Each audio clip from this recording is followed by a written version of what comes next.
नमस्कार, knocking-news.com में आपका स्वागत है। मैं हूं गिरिजेश वशिष्ठ। आखिर गुलाम नबी आज़ाद ने चिट्ठी लिखी दी, एक लंबी चिट्ठी लिख दी है जिसमें उन्होंने ये भी लिखा है कि वो इस्तीफ़ा दे रहे हैं।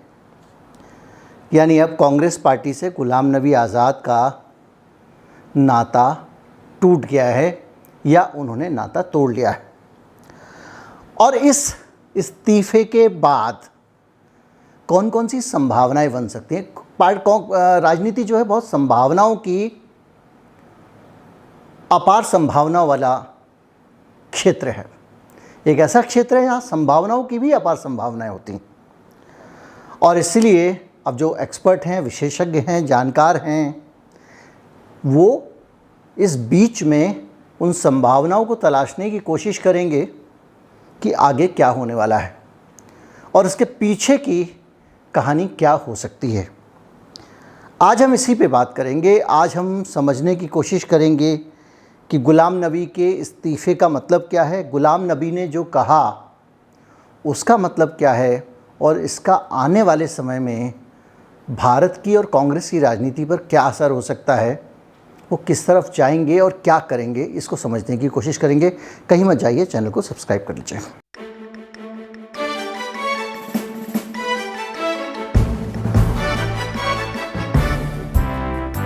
अगर आप इस चैनल को सपोर्ट करना चाहते हैं तो हमारा UPI ID डिस्क्रिप्शन में है, उसके ज़रिए आप भुगतान कर सकते हैं और स्क्रीन पर आपको एक QR कोड भी दिखाई देगा, उसे भी आप स्कैन कर सकते हैं और उसके ज़रिए भी भुगतान कर सकते हैं।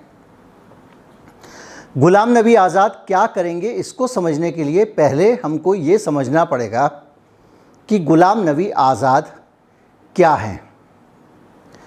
दरअसल कांग्रेस पार्टी में जो बड़े नेता रहे हैं, बड़े बड़े क्षत्रप नाम,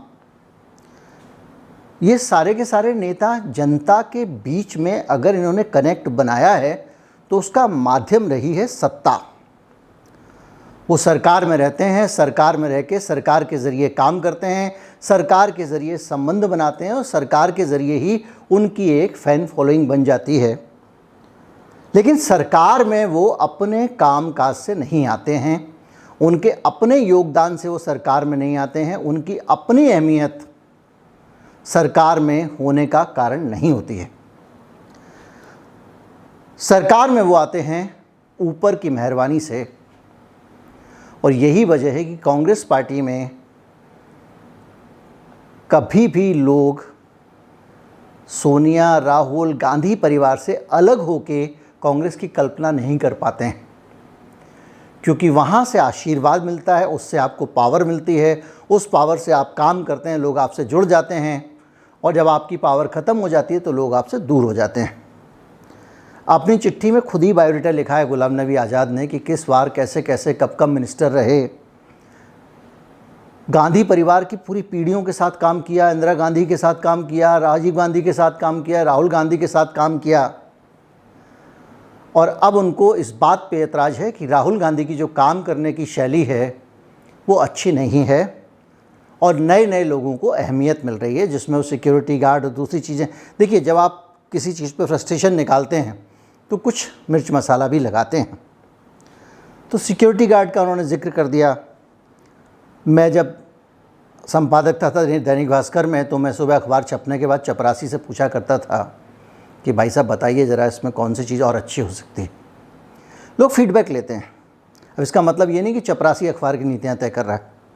खैर, ये कहना भी राहुल गांधी का बचाव करना होगा। लेकिन आज अगर सब तरफ लोग, हर तरफ लोग मांग कर रहे हैं कि कांग्रेस पार्टी को बदलना चाहिए, कांग्रेस पार्टी में बदलाव आना चाहिए, कांग्रेस पार्टी अपने आप को बदले, कांग्रेस पार्टी एक बेहतर विकल्प बन के आए। कांग्रेस के समर्थक, कांग्रेस के फैंस ये चाहते हैं। और आप चाहूँ और सोशल मीडिया पे या कहीं पे भी जब चिंतन हो तो ये बात आप सुनते होंगे। तो कांग्रेस में क्या बदलाव हो, नाम बदल दें, क्या बदल दें? क्या गांधी परिवार का नेतृत्व हटा देंगे तो कांग्रेस बदल जाएगी? अभी तक के जितने ऐसे प्रयोग हुए हैं सब असफल रहे हैं, क्योंकि देश भर की जो पूरी कांग्रेस है वो सारी की सारी गांधी परिवार पर डिपेंडेंट है। और गुलाम नबी आज़ाद का भी जो भी करियर था वो भी गांधी परिवार ने उनको पद दिया, उसके कारण उनका जो संपर्क बना एक कश्मीर में ही है जो भी है उनका, लेकिन 5-7 साल में कश्मीर पूरी तरह बदल चुका है। अब वो वाली स्थिति नहीं है और वहाँ दूसरी पार्टियाँ भी हैं, इसलिए गुलाम नबी आज़ाद वो कांग्रेस का नाम, कांग्रेस की नीतियाँ और पल पल कांग्रेस कहने वाली अदाओं के साथ में कश्मीर में जाके कुछ हासिल करने की स्थिति में तो है नहीं। अब उनको संघर्ष करना पड़ेगा सड़क पे। बाकी के हिस्से में देश के उनका बहुत संपर्क नहीं था, लेकिन हाँ, भारतीय जनता पार्टी के साथ उनके संबंध काफ़ी निकट के हैं और रहे हैं। उनकी विदाई में मोदी जी ने जो कुछ कहा वो सब जानते हैं।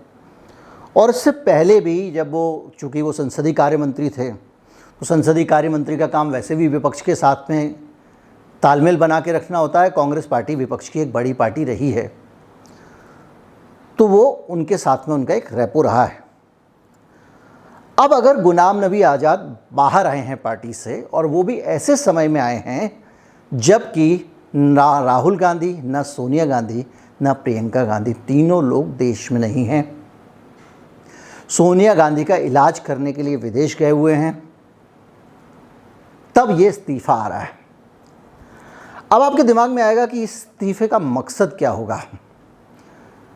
दो चीज़ें हैं, एक तो मकसद सीधे सीधे, एक सीधा मकसद एक समझने का है। सीधा वाला तो ये है कि जब कांग्रेस में बदलाव होगा, फ्रेश ब्लड आएगा, नई लीडरशिप आएगी, कुछ युवा लोगों को जोड़ा जाएगा, कुछ नए नेताओं को अवसर मिलेगा, क्योंकि वहाँ तो पूरा एक कोठरी बनी हुई है जो कभी अंदर तक जाने ही नहीं देती है। जो छत्रप हैं वो बैठे हुए हैं, और उन छत्रपों की अहमियत जब कम होगी तो बड़ा स्पष्ट है कि उन छत्रपों को तकलीफ होगी। और ये सब जमे हुए हैं। G23 में जितने लोग बैठे हुए हैं, सब लोगों का आप सड़क पे चले जाइए, निजी जनाधिकार इक्का दुक्का को छोड़ के किसी का नहीं मिलेगा। इनकी सारी ताकत और ऑक्सीजन वहीं से होती थी। बीच में एक दौर भी आया कांग्रेस पार्टी का, जिसको कहने में मुझे कोई संकोच नहीं है, और वो दौर ऐसा है कि जिसमें राहुल गांधी और सोनिया गांधी के बीच में भी असहमतियां हुई हैं और वो सामने आई हैं। राहुल गांधी राजस्थान में चाहते थे सचिन पायलट को मुख्यमंत्री बनाना, सोनिया गांधी ने अशोक गहलोत को बनाया। मध्य प्रदेश में वो कमलनाथ को नहीं चाहते थे, ज्योतिरादित्य को बनाना चाहते थे, सोनिया गांधी ने नहीं बनाया। इस तरह के बहुत सारे मौके आए हैं, और यही वजह मानी जाती है कि राहुल गांधी कांग्रेस अध्यक्ष का काम हाथ में लेने को तैयार नहीं है, क्योंकि वो फ्री हैंड चाहते हैं और सोनिया गांधी उन्हें फ्री होकर काम करने नहीं देती हैं। तो इसके कारण ये जो क्लोज कोटरी थी, किचन कैबिनेट थी, सोनिया जी और राहुल जी के जो राजीव गांधी के जो रॉयल्स थे, वो सारे के सारे लॉयल्स थोड़ा सा परेशान अनुभव करें, क्योंकि अपने कार्यकाल में राहुल गांधी ने इनको साइड में बिठा दिया था। अब ये रूठे हुए हैं, सारे फूफा हैं, ये रिटायर्ड जमाई जी हैं। जब तक ये जमाई जी थे इनकी बहुत पूछ थी, अब ये रिटायर्ड हो गए हैं तो इनके फ्रस्ट्रेशन है। लेकिन अगर कांग्रेस पार्टी को आके ले जाना है तो इस तरह के लोगों को आपको कहीं ना कहीं मार्गदर्शक मंडल में ले जाना पड़ेगा। आप बहुत अच्छे थे, आपने बहुत अच्छा काम किया, सब कुछ किया, लेकिन पूरी ज़िंदगी सिर्फ आप ही की चलेगी, ये तो हो नहीं सकता। अब इनका ये जो फ्रस्ट्रेशन है और इनकी बीजेपी के साथ जो रिलेशनशिप है, उसको मिला के एक नई संभावना बनती है। और वो संभावना ये है कि जब भारत जोड़ो यात्रा राहुल गांधी शुरू करने जा रहे हैं, तो उसका मतलब ये है कि पूरे समय जब जब वो यात्रा चलेगी, तब तब इस देश में उस यात्रा पे चर्चा होगी, तब तब इस देश में उस पर कवरेज होगी, उसके बारे में चैनलों पे चर्चा होगी, अखबारों में खबरें छपेंगी। तो राहुल गांधी की यही तो मकसद है, इसीलिए तो वो यात्रा निकाल रहे हैं। लेकिन उस यात्रा के प्रभाव को कम करने के लिए ज़रूरत है कि कांग्रेस पे जब बातचीत हो, कांग्रेस की जब चर्चा हो, तो कुछ विद्रोहियों की बातचीत हो जाए, जैसे कपिल सिब्बल समाजवादी पार्टी में चले गए, जैसे गुलाम नबी चले गए, कह रहे हैं नई पार्टी लाऊंगा अपनी। हो सकता है कांग्रेस मुक्त कश्मीर बनाने की कोशिश में मोदी जी को ये सफलता मिल जाए। लेकिन मकसद ये है कि जब तक ये राहुल गांधी की यात्रा निकलेगी, तब तक कांग्रेस को लेकर बार बार चर्चा होगी, और उस पूरी चर्चा में राहुल गांधी को नकारा, निकट्ठू, निकम्मा, नॉन सीरियस, पप्पू जो कुछ चाहेंगे ये कहने की कोशिश करते रहेंगे, ताकि पूरा जो चिंतन है वो यात्रा का जो मकसद, ये राजनीति है, उसमें कोई कुछ अच्छा या बुरा नहीं है। तो जो कांग्रेस की जब यात्रा निकल रही होगी, जब राहुल गांधी पूरे देश में भ्रमण कर रहे होंगे, उस दौरान ये गुलाम नबी आज़ाद एंटी कांग्रेस जो नैरेटिव है उसमें उपयोगी साबित होंगे। 50 साल का करीब साथ वो बता रहे हैं, तो 50 साल के साथ में 25 दिन तो रुक ही सकते थे कि सोनिया गांधी आ जाती, उनसे मिल लेते, राहुल गांधी देश में होते जवाब देने के लिए, तब इस्तीफ़ा दे देते। वो बाहर विदेश में हैं, तबीयत इलाज विलाज करा रहे हैं सोनिया गांधी का, और ऐसे में इस्तीफ़ा दे दिया। अब जो आने वाला समय है उसमें मोटा मोटा अगर आप समझें तो गुलाम नबी आज़ाद जो हैं उनका कश्मीर में थोड़ा असर है। इसके अलावा बाकी के देश में हो सकता है कि कांग्रेस में उत्साह का संचार हो जाए, क्योंकि जिस तरह के उनके जो समर्थक हैं वो तो पहले से ही चाहते थे कि ये लोग जाएं, क्योंकि ये सब लोग वो कॉस्मेटिक प्लास्टिक चेहरे हैं जो हमेशा इस मुद्रा में घूमते रहते थे। कहीं इनको कहीं पे संघर्ष करते हुए, धरने में बैठ जाना संघर्ष नहीं होता है, आंदोलन करते हुए, जनता के मसले उठाते हुए, लड़ते हुए कभी नहीं देखा गया। धरने पर बैठती हैं, प्रियंका गांधी बैठती हैं, पुलिस घसीटती है, उनको घसीटती है, राहुल गांधी को घसीटती है, कभी उनको धक्का दे दिया जाता है, कभी कुछ हो जाता है, भले ही उनको अलीगढ़ जाना हो, भले ही कहीं जाना हो, वो दोनों ही भागते रहते हैं। और ये लोग चाहते हैं कि हम फूफाएं, हमको पूछो।